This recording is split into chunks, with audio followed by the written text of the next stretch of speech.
زمن العودة إلى الأرض والطبيعة والأعمال اليدوية. زمن العودة لكل شيء طبيعي وكل شيء صحي. زمن العودة للأورجانيك. الأورجانيك هو العضوي. نحن حياتنا كانت كلها أورجانيك، لكن الآخر 50 سنة حولتنا لكل شيء اصطناعي، وصرنا نشتري الأورجانيك من على رفوف المحلات التجارية. طبعا هذا منه أورجانيك، أكيد هيضحك على اللحى. يعني الأورجانيك هو اللي نحن بنعمله بإيدنا، بنقطفه من أرضنا، بنصنعه بإيدنا وبناكله فورا. ما في تعريف للأورجانيك إلا هالجملة هي.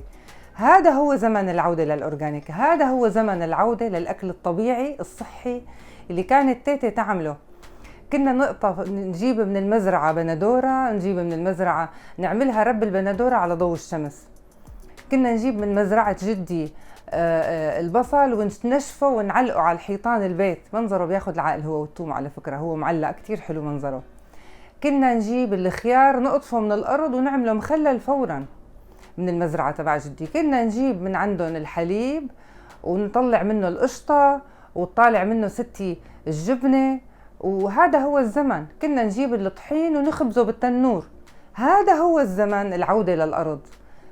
أنا بترجاكم الحقيقة، يعني أنا بترجاكم كل حدا في عنده متر واحد على باب بيته أو جنب خيمته، الناس اللي عايشين بظروف نحن كلياتنا بنتعاطف معهم، هن بقلوبنا بعيوننا بنتمنى نروح نوقف معهم ونساعدهم. بس أنا بدي أقول لهم إنه أنتم فيكم تساعدوا حالكم.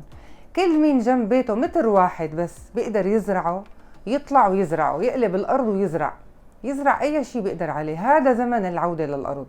زمن العودة للشجرة. الشجرة هي رمز العطاء الإيجابي اللي ما عندها أي نوع من أنواع السلبية. العرق الأخضر هو العطاء الإيجابي. وهلأ العالم كله رح يرجع للاكتفاء الذاتي. الاكتفاء الذاتي بقلب بيوتنا وصناعة إيدينا.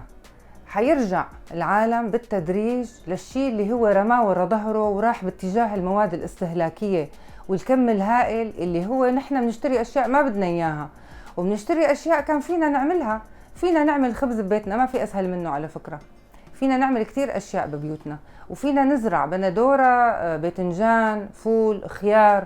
الورقيات كلياتها بتنزرع، وبتنزرع بكل أنواع. ما تقولوا إنه عنا شوب طول السنة، عنا برد طول السنة، لا، بتطلع إذا اهتمينا فيها للنبتة وحكينا معها ورعيناها بتقوم بتطلع. أنا برأيي الآن هو زمن العودة للشيء الطبيعي والصحي واللي هو شغل إيدينا. وأنا بترجى أي ست بتعرف تخيط ترجع تخيط وتطلع ماكينتها القديمة. أي ست بتعرف تشتغل على السنارة طلع سنانيرها القديمة وصوفاتها. أي ست بتعرف تزرع ترجع تقلب الأرض اللي قدام بيتها لو متر واحد عم قول، وتحط فيها نبتة من هلأ اليوم قبل بكرة. أي ست بتعرف تخبز على صاجة، على مقلاية، تطلع طحيناتها وزيتاتها ولا تشتري من المخبز. هذا زمن العودة للاكتفاء الذاتي، وزمن العودة لقيمة شغل الإيد. شغل الإيد هو الذهب الأصلي، وهو اللي بيضل بإيدنا، وبنقدر نحن دائما نطلعه ونستفيد منه ونرجع لموضوع الاكتفاء الذاتي.